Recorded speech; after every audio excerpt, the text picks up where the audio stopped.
Good morning, good morning. Yan, dito tayo sa ating munting backyard. So, update lang tayo sa ating mga manok dito.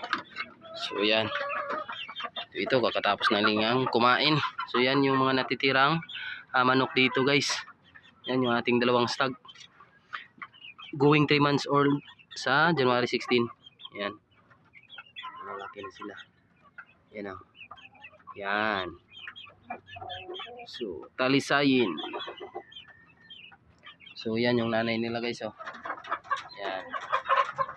Talisayin. Yan. Yung iba natin is dito.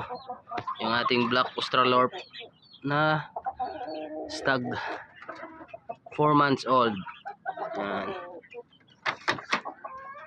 Tapos yung isa nating ginagamot dyan na ginagawa nating broodcock na ganoy.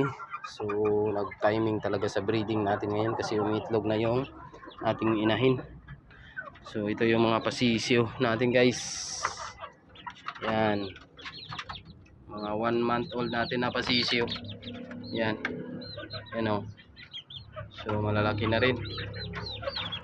Yan. So dito yung ating upgraded native. Yan. Susunod na araw lipat na natin to, guys, sa dito pag maayos na to. Yan yung ating gold na isa.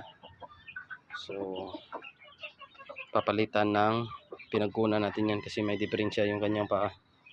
Yan yung ating native, guys. Yan, native rin. So yung isang native natin dito is 13 na yung itlog. Hindi pa naglimlim. Sobrang dami na. Yan. Yan yung ating inahin na umitlog. Yan. Yung ating Shamu Jutako. So medyo basa lang dito kasi panay ulan pa rin yung panahon natin. Yan. So ang ganda sana ng gold na to kaso may diferensya yung kanyang paa. Yan.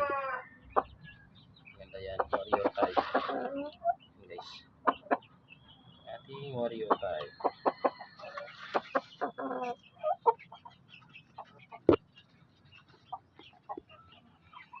So yun na muna, guys, yung update ngayon dito sa ating munting backyard. So abang-abang ulit sa ating mga next breeding.